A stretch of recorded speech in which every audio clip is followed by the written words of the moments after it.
I am going to give you the strength portion and just go through some of these exercises. And I broke it out by day.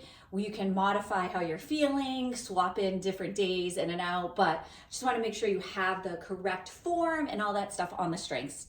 So first one is going to be the deadlifts. So deadlifts using a straight bar, you can use with the weights if you've been using them before, or you can use 2 dumbbells. What you want to do is stand nice and tall, shoulders back and down, slight bend of the knees. You're going to pretend you're like closing the door with your butt as those weights go down to about shin height and then straighten right back up, using the glutes, squeezing the glutes and core, down, down, down, and then stand up nice and tall. So that's your deadlift, down, down, down, flat back. You want to make sure your entire spine from the cervical, neck, all the way to the tailbone stays straight. Butt goes back just like you're shutting a car door, and then push through those heels, squeeze the glutes on the way up. You can do those with that straight bar and have weights on the end. The last few you should feel, that's how you know you're using enough weight. So I don't know where you're at with your weight, but you want to have enough weight that the last couple you're feeling not in pain, just a little bit of extra resistance, like a little challenging, okay? If you don't want to use the weights and you want to just do the good mornings, you're going to have your feet about hip or shoulder width apart again, come down into the hip hinge, come straight back up. So this is going to stretch and strengthen all through those glutes, working on that core and back. Okay, that's just number 1. Number 2, we have the chest press. So you're going to be on a bench, kind of down, elbows down, and then up. So I'm going to throw you down on the floor right here quickly. So if you don't have a bench, you can do this on the floor with dumbbells. Elbows are a little lower than the shoulders. You're going to just push up over your chest, right back down. Watch those wrists, make sure they stay in alignment with your forearms. Palms face the bottom wall there, and then you're just pushing, exhaling on the way up. So exhale up, inhale down. I am all about 2 to 3 sets of 12 reps. So depending on your time, if you want to get that full 3 sets in to increase your strength, if you want to maintain your strength, fine with those 2 sets, okay? So that's number 2. Number 3 is your shoulder press. So just be really careful with these if you're having any shoulder issues.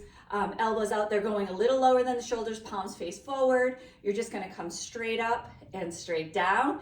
A modification to that, if you want to get a little more lats and trapezius involved, you can just come together, touch, come back down. The key is making sure you're not raising your shoulders when you're lifting, keeping them low and away from your ears. Exhale on the way up. You also don't want them back by your ears back here. You want them a little bit in forward, little forward.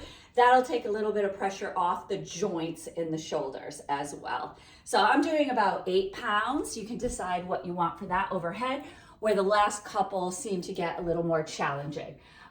Bent over rows, you're gonna just be using, again, 2 dumbbells, hip hinging with a flat back, arms out, palms face each other, pulling back with those elbows, straight back down. That's your bent over row. Exhaling on the lift, bracing that core, inhaling on the lower. Good for those rows. And then finally, the single leg Roman deadlifts. You could do this with weights, but this is a really important one for you for balance and strength. So all you're doing is you're just gonna try to lift one leg up, come down. Same thing as that deadlift, you're going into your hip hinge. So actually, this is a good one to try with a chair close by so that you're making sure your form's okay. You're gonna come down, 2, 3, and come straight up. So focus, focus, focus, down, 2, 3, straight up. And then you can do that one also with 2 weights. But this is good for balance, unilateral training. That is definitely important. So those are the strength ones. The banded Pallof press is when you have the band attached to something. You're gonna be standing tall, tucking the tailbone under if you need to, and you're just pulling to the side and back. So say I had a band, I'll do it right here, wrapped around this.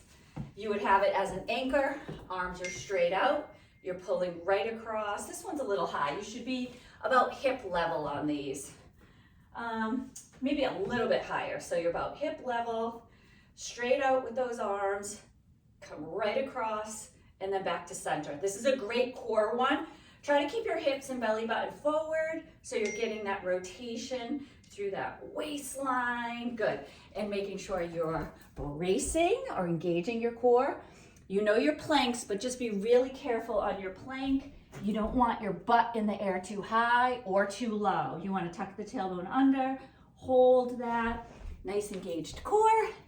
Good. And then your stretches. So you have your stretch routine, go with that. I'm going to record another day next. Okay, so that was Monday.